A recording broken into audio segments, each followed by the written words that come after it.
A paz do Senhor, queridos alunos, pastores e professores da nossa amada EBD. Sou o vosso servo, evangelista Renato de Oliveira, e estou como superintendente da EBD na Assembleia de Deus da Graça, Ministério IBES, presidida pelo nosso amigo Pastor Levi Aguiar de Jesus Ferreira. Esta é mais uma pré-aula da EBD para auxiliar você na preparação da sua aula. Estamos neste trimestre estudando a lição bíblica comentada pelo pastor Elinaldo Renovato, com o tema Aviva a Tua Obra, um chamado das Escrituras ao quebrantamento e ao poder de Deus. Estaremos estudando hoje a lição de número 4, o Ministério Avivado de Jesus. É interessante a você que irá ministrar suas aulas, começar a sua aula a partir dos textos bíblicos e da verdade prática. Sendo o primeiro texto bíblico, o nosso famoso texto áureo, que nesta lição se encontra em Lucas capítulo 4, verso 14. A leitura dele é de suma importância. Em seguida, temos a leitura bíblica em classe, que se encontra no mesmo capítulo de Lucas 4, a partir do mesmo verso 14 até o 22. E por fim, leia com seus alunos a verdade prática. Professor, existem algumas formas que você pode iniciar a sua aula. Recomendo que você faça o seu plano de aula, cronometrando o tempo que você vai gastar para falar cada um dos tópicos. Evite a leitura em demasia da sua revista. A revista é um apoio. Prepare a sua aula, a sua metodologia. Se ela for expositiva, faça de modo a falar diretamente ao olho do aluno, olhando nos seus olhos. Estimule-os a lerem as suas lições previamente. Agora eu me dirijo aos alunos. Você leia sua lição durante a semana. Faça o devocional usando o espaço da leitura bíblica em classe. Responda os questionários. Agora vamos à lição. Na lição de número 3, nós vimos o avivamento no Novo Testamento, nos Evangelhos, no livro de Atos, nas cartas paulinas, nas epístolas gerais e no livro de Apocalipse. Na lição de número 4, nós iremos nos concentrar no ministério avivado de Jesus. Em 3 aspectos, nós vamos ver como Jesus tinha um ministério avivado. Logo no texto áureo de Lucas 4, 14, que é o que abre o texto da leitura bíblica em classe, vemos a razão de ser o ministério de Jesus Cristo na terra avivado, a virtude do Espírito Santo. Aqui temos o primeiro ensino das Escrituras sobre avivamento. A fama, o sucesso, a notoriedade de Jesus só foi evidenciada para todos pelo poder do Espírito Santo. Não foi a sua eloquência, apesar de possuí-la, não foi por aparência, nem foi por suas qualificações rabínicas, homem estudado, foi simplesmente pela atuação do Espírito Santo. Lembre-se, Jesus era Deus, mas ele se fez homem e viveu como homem, porém perfeito, sem erro, sem pecado, sem falha. Isso nos mostra que é possível vencer, mas sempre no Espírito, como falaremos nos próximos tópicos. No tópico primeiro, nós temos Jesus e a pessoa do Espírito Santo. Logo no seu nascimento, nós vimos a atuação do Espírito Santo como o executor divino do ministério da encarnação. A palavra virtude aqui tem a mesma função da palavra poder, dunamis, mas um poder criativo que estava presente no Éden, quando Deus formou o homem e soprou em suas narinas o fôlego da vida. Ali, Deus estava conosco no jardim. No nascimento de Cristo, ele formou Jesus no ventre de Maria, sua mãe, e o Senhor se tornou o Emanuel, o Deus conosco. No batismo de Jesus, nós vimos também o Espírito Santo, aprovando, corroborando com a fala de Jesus, presente sobre ele, sobre uma pomba, tendo ali a aprovação divina. Vimos também que nesse tópico, pelo Espírito, Jesus também é levado, no capítulo 4, a ser tentado pelo diabo no deserto, pelo Espírito. Nós vemos que, durante toda a sua trajetória, Jesus tinha a presença da pessoa do Espírito Santo de forma notória na vida dele. Nós vamos ver que na sua caminhada, na sua trajetória de vida, nós vamos ter o tempo todo o Espírito Santo conduzindo Jesus. Jesus teve o seu nascimento de forma virginal, executada pelo Espírito Santo. Jesus teve o seu batismo aprovado e corroborado pelo Espírito Santo, e Jesus teve sua vida levada ao deserto para ali ser tentado pelo diabo, após também um estímulo de oração, uma busca incessante pelo Espírito e pelo Pai. Aí entramos no segundo tópico, que é a sua relação, a relação de Jesus com a oração em seu ministério. Esse é o segundo tópico, Jesus e a oração em seu ministério. O valor da oração. Aqui você pode entrar, professor, com uma pergunta ao seu aluno. Se Jesus era Deus, por que ele precisava orar? Logo no capítulo 6 de Mateus, eu tenho Jesus nos ensinando a oração do Pai Nosso, ou também chamada de oração modelo. E aqui eu vou dar o exemplo de que por que Jesus orava. Jesus orava para que ele tivesse a comunhão e a intimidade com o Senhor. Mesmo ele sendo Deus, eu posso dizer assim, Jesus estava se reunindo com o Pai e o Espírito. Ele estava entrando numa reunião. E nós, como filhos, nós precisamos ter esse momento com o Senhor, esse momento de reunião.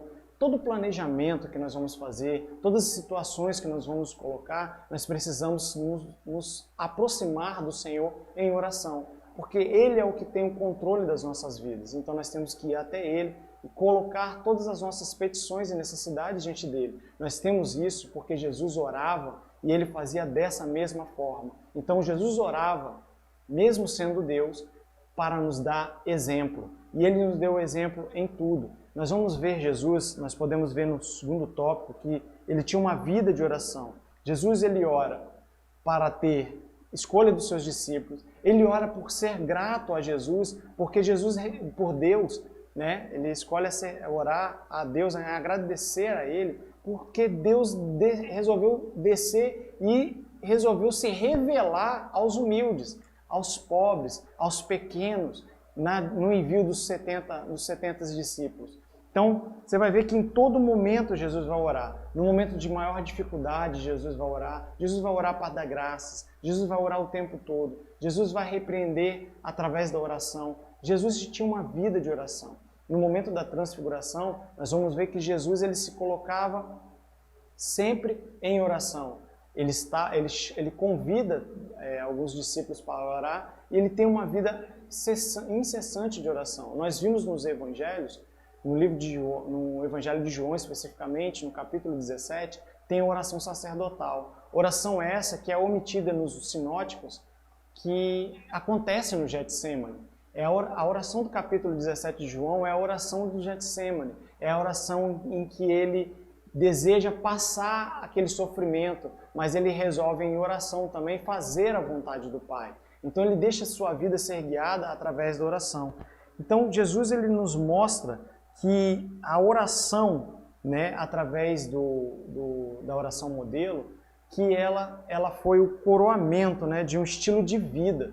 Né? Ser cristão, aí eu pego aqui esse exemplo de ser cristão, ela é um estilo de vida. Nós precisamos que a oração seja esse coroamento de um estilo de vida, mas não de um exibicionismo e nem da hipocrisia, porque é o contexto onde está inserido o ensinamento, né, no capítulo 6, que tem ela repetida, né, no capítulo 11 de Lucas, mas no capítulo 6 o contexto dele exemplificar ali, trazer à tona uma oração modelo, um exemplo de como nós devemos orar, ele está trazendo no Sermão do Monte em referência à hipocrisia e à forma como os fariseus faziam na época. Então ele está trazendo para nós o ensinamento de como nós devemos ter um estilo de vida, uma vida de oração, mas sem hipocrisia e sem o exibicionismo. Ele nos ensina que nós precisamos entrar no nosso aposento, em secreto, e orar ao Pai. E nós vimos isso não só no Novo Testamento, nós podemos encontrar isso na vida de Daniel. Daniel, quando ele foi para ser acusado, para ser lançado na cova dos leões, Daniel ele vai para o seu quarto, ele é pego orando nos seus aposentos, ele é pego orando em direção a Jerusalém, mas na sua casa, em segredo, não no público, mas ele escolhe orar no secreto. Então nós vamos ver esses momentos, nós vamos ver o próprio Moisés orando ao Senhor em secreto, buscando ao Senhor em secreto. Intimidade a gente se busca em secreto. Nós vamos ver que Jesus, em muitas das suas vezes, ele estava sozinho. Nas muitas das suas orações, no capítulo 17 de João, que eu mencionei, Jesus estava sozinho. Jesus estava no capítulo 4 de Mateus, de Lucas, ele estava sozinho, em oração, em vigilância, buscando a intimidade. Então, quando nós temos que buscar a comunhão, buscar uma vida avivada, a oração, ela é um aposento recluso, é um aposento em que ninguém vê, é um aposento em que ninguém está vendo o que nós estamos nos movendo em oração. E nós, às vezes, nem sabemos como nós estamos nos movendo em oração. Nós não sabemos o que a ação do Espírito Santo está fazendo, o que o Senhor está fazendo e que Jesus está fazendo através daquele momento que nós estamos em intimidade com Ele em oração. Eu posso citar o mesmo exemplo de Daniel, que enquanto ele ainda estava orando, no capítulo 9, enquanto ele ainda estava suplicando, enquanto ele ainda estava confessando o pecado do seu povo e o seu próprio pecado, veio até ele o anjo Gabriel. E a resposta de Gabriel a Daniel é o seguinte, que no momento em que ele aplicou a vida dele em oração, a ordem já saiu. Ou seja, muitas das vezes nós estamos dobrando o nosso joelho para orar e a solução já está saindo dos céus.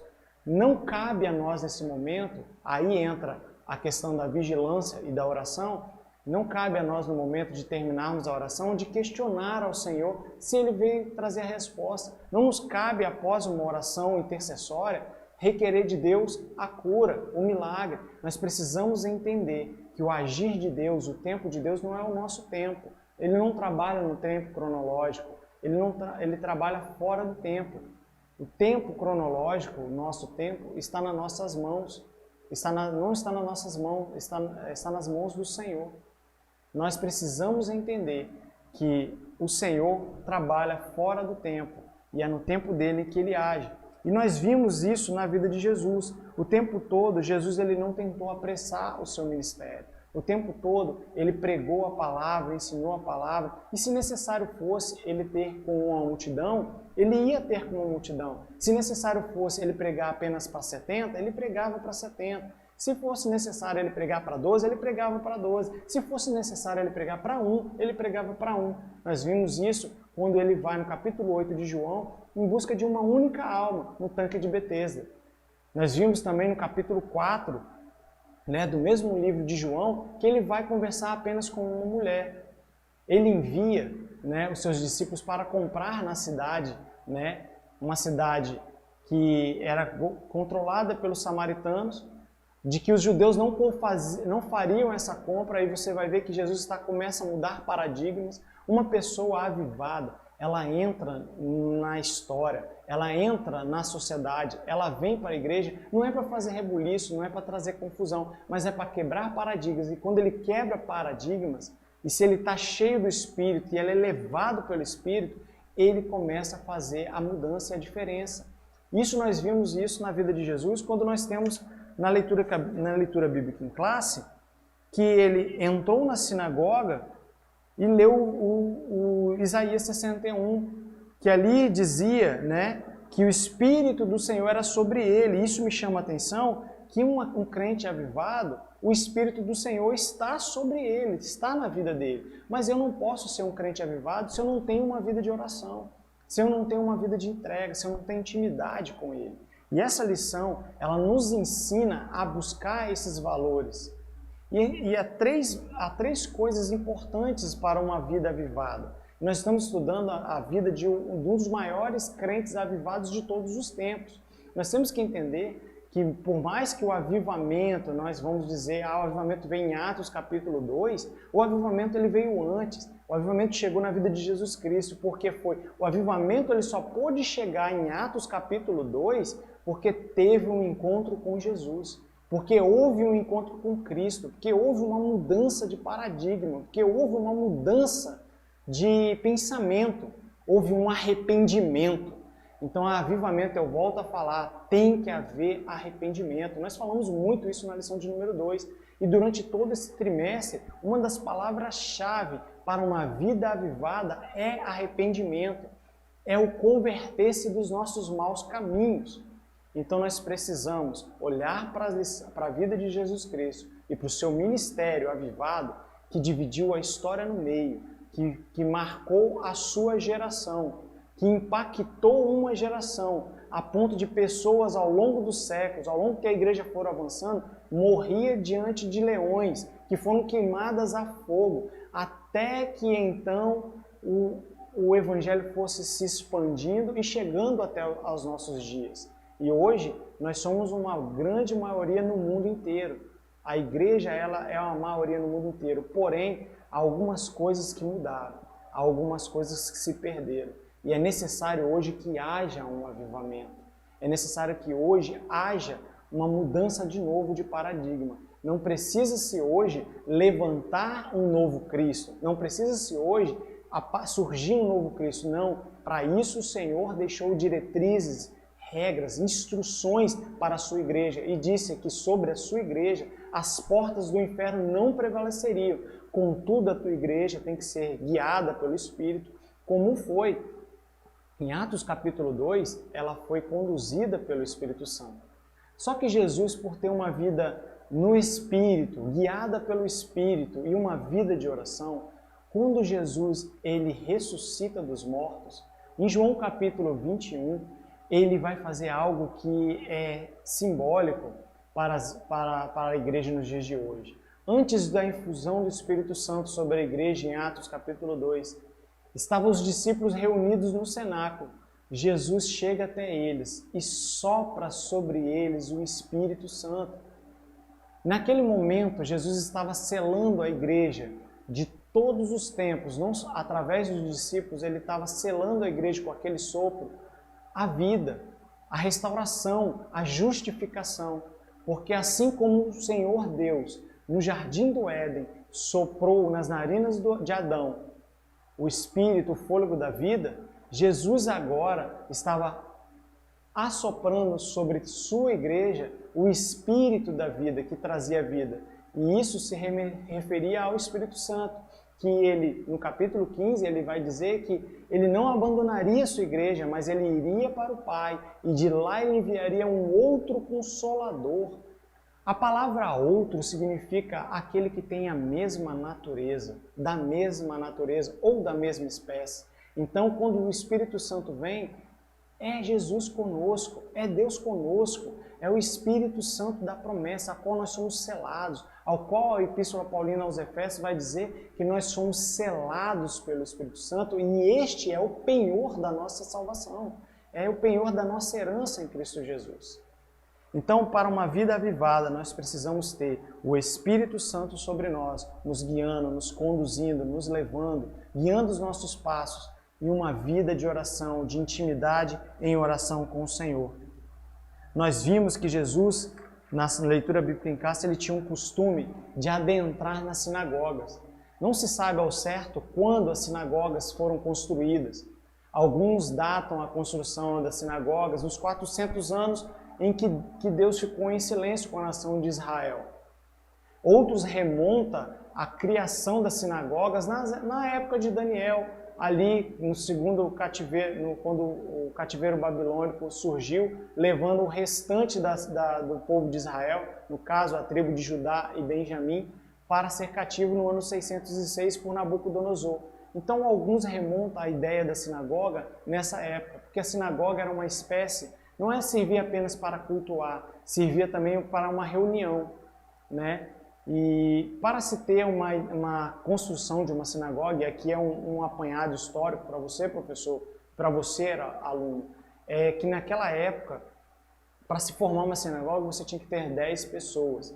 Há um ditado, né, judaico que dizia o seguinte, que aonde tiver 2 ou 3, né, reunidos, sem a palavra do Senhor, você não tem uma sinagoga. Mas quando você tem, né, 2 ou 3 reunidos com a Torá, você atrai a glória do Senhor, você atrai a Shekinah do Senhor. E é daí que o Senhor também tira aquela palavra, quando ele diz o seguinte, quando ele fala assim, aonde estiverem 2 ou 3 reunidos, em meu nome ali estarei. Nós temos que lembrar que Jesus Cristo é a palavra revelada, é o verbo que se fez carne. Então, que nós possamos olhar para esses detalhes que estão contidos nas Escrituras e observar. Jesus ele tinha uma vida de oração. Note que no verso, né, da leitura bíblica em classe, no verso de número 16 do capítulo 4, diz que Jesus chegando a Nazaré, né, após, né, ser tentado no deserto, onde fora criado, num dia de sábado, segundo o seu costume, na sinagoga e levantou-se para ler. O que essa palavra está me dizendo? Que ele foi para a sinagoga segundo o seu costume. Era costume dele estar sempre na sinagoga. Era costume dele estar sempre ali reunido com seus irmãos. E aqui eu abro um parênteses para chamar a sua atenção, que está em casa ainda, no meio dessa pandemia, que ela ainda não acabou, mas as coisas já se abrandaram. Muitos de nós já fomos vacinados. Então você tem que retornar para a casa do Senhor. Note que Jesus tinha esse exemplo. Você quer ser um crente avivado? Comece a frequentar a sua igreja. Retorne para a casa do Pai. Não fique só apenas no online. É importante que você venha participar conosco dos estudos da Palavra do Senhor na escola dominical. Venha para os cultos à noite que acontecem no domingo, a partir das 18 horas, nos cultos de terça-feira e nos cultos de quarta-feira. Temos as consagrações nas quintas-feiras pela manhã e temos de domingo a sexta-feira a nossa oração das 6 às 7. Então, que você faça como Jesus, comece a ter como costume estar na casa do Pai. Visto, e vale lembrar, fecha parênteses, vale lembrar que a sinagoga ali não era o templo, era um lugar de reunião dos judeus para que se reuniam. Amém? Então, nesse momento aqui, eu quero entrar no tópico 3, para a gente já avançar e encerrando a nossa quarta aula, né, dessa pré-aula que estamos aqui trazendo com o maior carinho e dedicação para todos os nobres professores e para toda a igreja, né?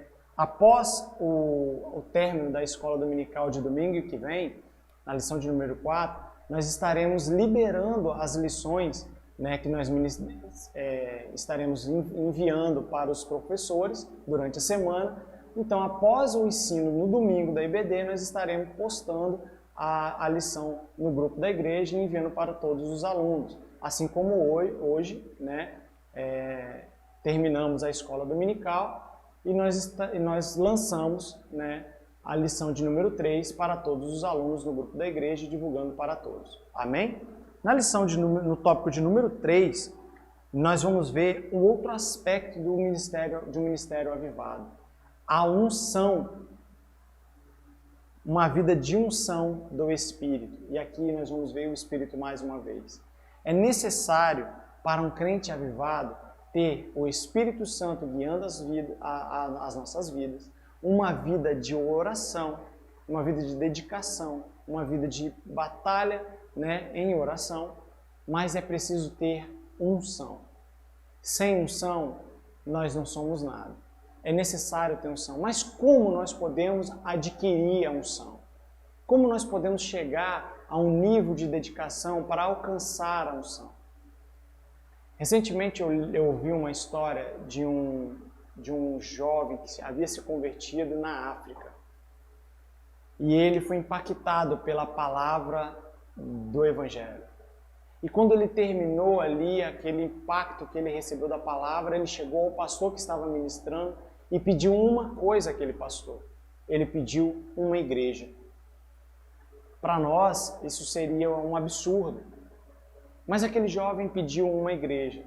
O pastor falou que queria vê-lo mais algumas vezes e não o viu. Esse rapaz, ele sumiu por um tempo. Passado 3, 4, 5 meses, aquele jovem volta à igreja. Ele aparece mais uma vez. E quando ele aparece, ele ora mais uma vez e chega ao pastor e pede uma igreja. E aquele pastor o ignora.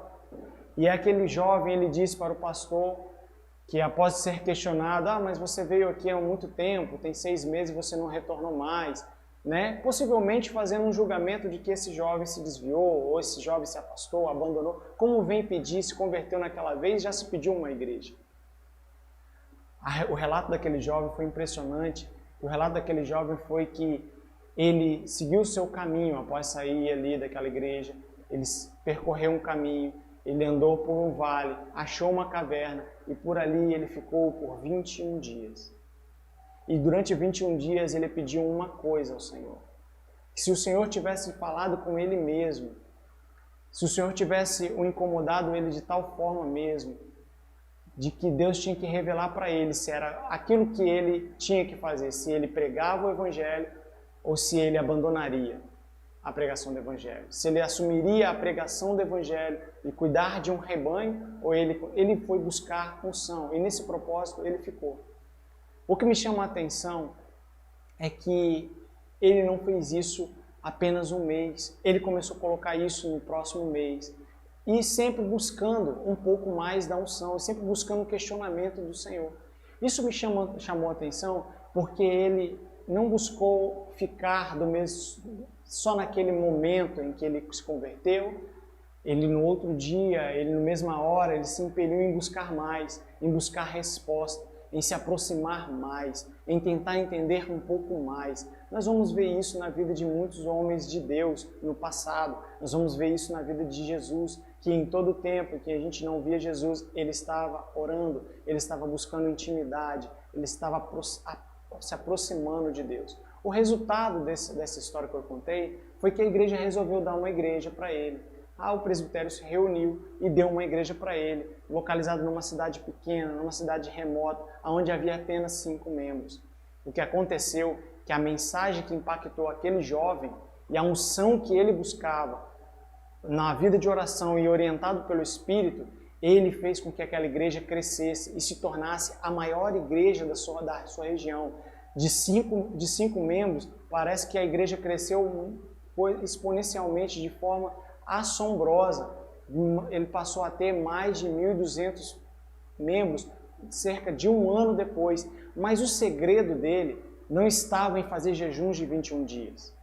Não estava em pedir ao Senhor incessantemente no seu tempo. O segredo dele é que a unção, ela não é eterna. O segredo dele não era que ele buscava em janeiro e durava para o ano todo. O segredo dele é que ele buscava diariamente. A palavra de Deus nos diz que nós temos que meditar nas Escrituras de dia e de noite, e constantemente. Nós vamos ver isso na vida de Jesus Cristo, que era costume dele. Nós vamos ver isso na vida de Daniel, que era costume de Daniel. Então nós vamos ver que a chave para buscar unção é nós estarmos conectados com ele o tempo todo. Nós vamos ver que na vida de João Batista, na vida de Elias, o segredo da unção desses homens é que eles andavam com Deus. Eles escolheram andar com Deus. Mas talvez você me pergunte, Renato, eu tenho hoje uma família. Renato, eu tenho hoje um ministério. Renato, hoje eu tenho um emprego. Como eu posso ter uma vida cheia do Espírito, buscar andar com Deus como esses homens do passado? Através do jejum e da oração. Isso tem que ser uma constância na nossa vida. Isso, recentemente, para muitos, tem sido negligenciado. Eu vou falar de mim. Há 6 meses, eu estava numa fase em que eu estava muito mal na fé. Descobri que eu estava fraco na fé. Descobri que eu estava negligenciando muitas coisas. Descobri que eu estava me tornando aquilo que o apóstolo Paulo fala a Timóteo no capítulo 3, do verso de 2 a 5. Homens amantes de si mesmo, gananciosos, que se enchem, se ensoberbecem. Então eu estava me tornando esse tipo de pessoa, a ponto de que eu quis tirar a minha própria vida. Mas orando ao Senhor, buscando em oração e buscando também auxílio em oração e orando juntamente com uma irmã muito querida por mim, por muitos irmãos do Ministério IBES e por tantos outros ministérios, a irmã Elaci, que é presidente do círculo de oração da nossa casa. Então ali nós pudemos orar ao Senhor juntos, ela orou por mim e ali o Espírito Santo me renovou. A partir daquele momento eu coloquei no meu coração que eu precisava fazer algumas coisas, algumas mudanças. E comecei a buscar ao Senhor, meditar mais nas Escrituras e jejuar. Foi aí que eu enfrentei o meu primeiro desafio. Coloquei no meu coração que eu ia jejuar de 6 da tarde a meio-dia do outro dia. Eu quase desmaiei. 9 horas da manhã, 10 horas da manhã, eu já não estava aguentando mais. Eu entreguei o meu jejum, pedi perdão ao Senhor e me prontifiquei a melhorar nos próximos dias. No segundo dia, era uma terça-feira, eu não fiz mais o jejum, porque eu sabia que eu tinha que me preparar fisicamente para que eu encarasse aquele jejum. Se nós entendermos que Jesus, quando ele vai fazer o jejum, e outros, quando vai jejuar, eles se preparam fisicamente e espiritualmente. No terceiro dia, eu voltei para o meu jejum e consegui atingir a meta do meio-dia. No segundo dia, eu tinha que me preparar mais uma vez, porque eu ia aumentar essa meta. Eu ia para 6 horas da tarde, ficar o dia inteiro sem me alimentar. Mas para isso eu tinha que me alimentar de outra forma, nas Escrituras. Então, a partir daquele dia, eu peguei o exemplo de Daniel e orei às 9 da manhã, ao meio-dia, às 3 da tarde e entreguei o meu jejum às 18 horas. Eu venci, mas com muito esforço e dedicação. Mas isso eu venho colhendo os frutos após isso, por causa de uma vida buscando a unção. A minha meta é buscar a unção. E quando eu vejo essa lição e me deparei com essas lições nesse trimestre, eu encontrei a oportunidade perfeita para iniciar essas pré-aulas. Porque eu precisava experimentar algo maior de Deus, mas também fazer com que você, professor e aluno da escola dominical, experimente algo de Deus. Porque esse trimestre, ele tem que impactar a sua vida.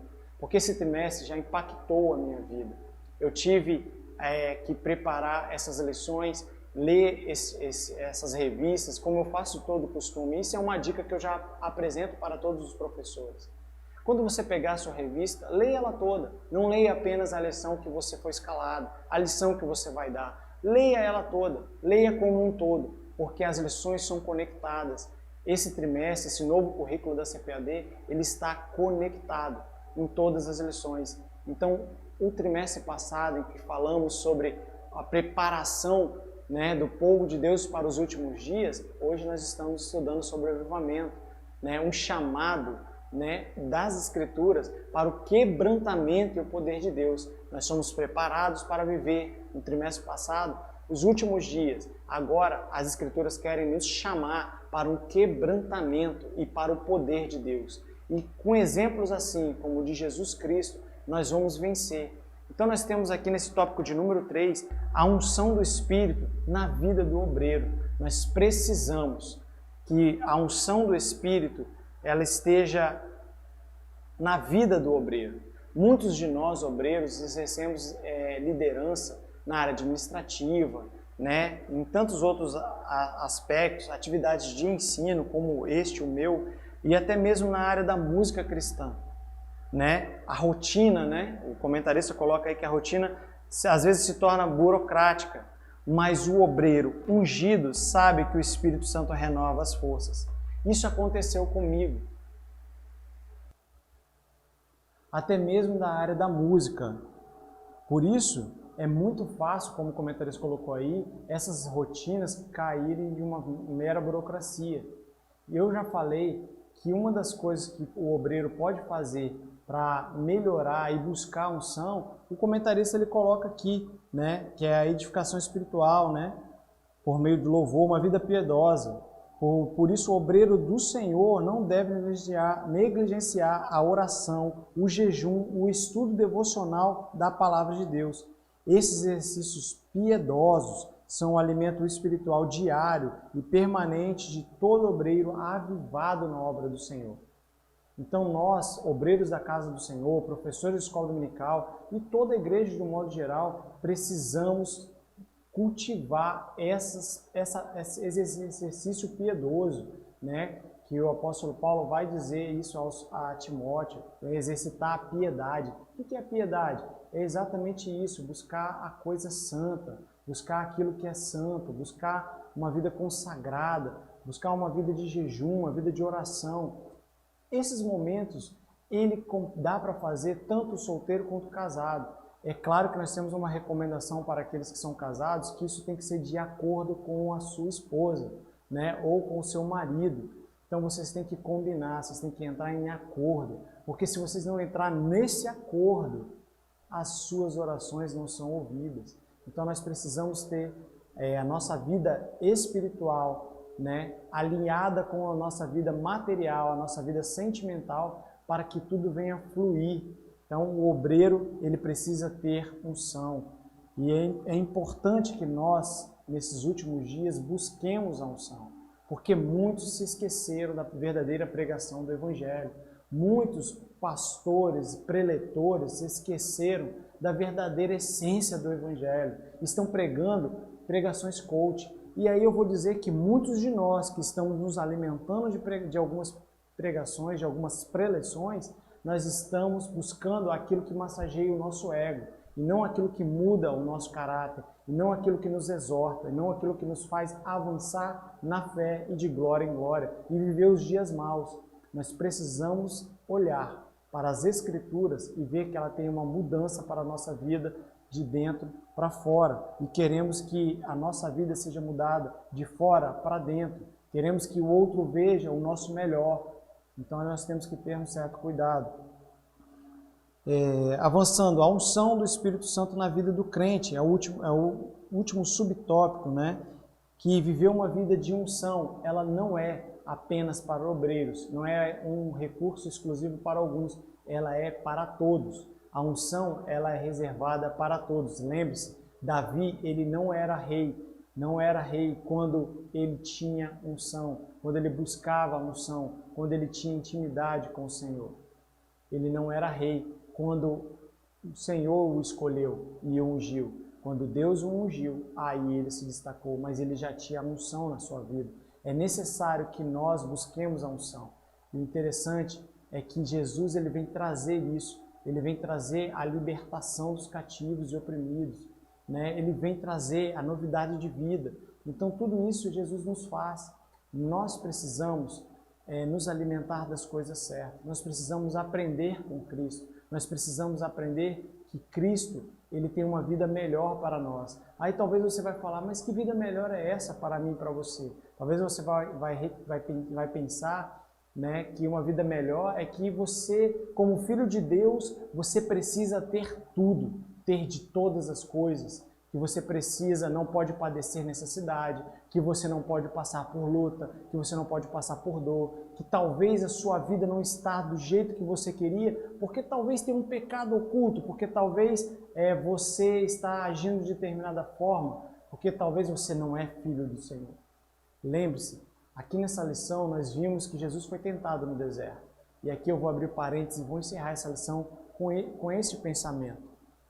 Cuidado com teologias do diabo, teologias satânicas, como essa de que se você é filho, você tem que ter tudo, que se você é filho, você tem que ser próspero. Cuidado com isso. Lembre-se, Jesus foi tentado após ser batizado e após de ouvir de Deus uma voz que dizia: "Este é meu filho amado em quem me comprazo." E o Espírito Santo desceu sobre Jesus. Ele foi guiado para o deserto. E após 40 dias, 40 noites, Jesus magro, com fome, sentindo fome, ele foi tentado pelo diabo. E olha as palavras do diabo: "Se tu és filho, transforme essas pedras em pão." O diabo foi na identidade de Jesus. Foi em que? Ei, você ouviu uma voz dizendo que tu és o Filho de Deus. Se tu és mesmo o Filho de Deus, peça que essas pedras se transformem em pão. E o diabo vai dessa mesma forma falando para muitas pessoas. E muitas pessoas pegaram a teologia satânica e estão dizendo para mim e para você: se tu és filho, por que está passando por dificuldade? Esse não é o Evangelho de Cristo. Esse não é o Evangelho de Jesus. Essa não é a mensagem que temos que pregar. Essa é a mensagem coach que estão se pregando nos últimos dias. O que está faltando nos altares é a unção, é a oração e uma vida cheia do Espírito Santo.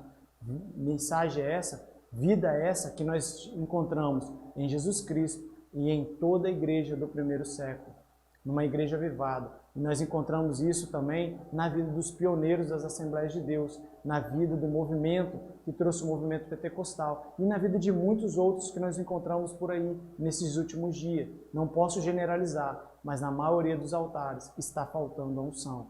Mas eu vou usar a mesma palavra que o Senhor usou em 1 Reis ao falar com Elias, que ele reservou para ele 7.000 bocas e 7.000 joelhos que não se dobraram perante a Baal, que não se renderam. Ainda há uma igreja remanescente, ainda há uma igreja remida, lavada no sangue do Cordeiro, que ainda anda no Espírito Santo, tem uma vida de oração e cheia da unção. E aqui eu encerro a nossa lição, te agradecendo, pedindo para você se inscrever no nosso canal, você que não é inscrito, compartilhar com outros professores essa lição, essa pré-aula, para que nós possamos alavancar o nosso conteúdo, para que nós possamos cada dia mais oferecer algo de melhor.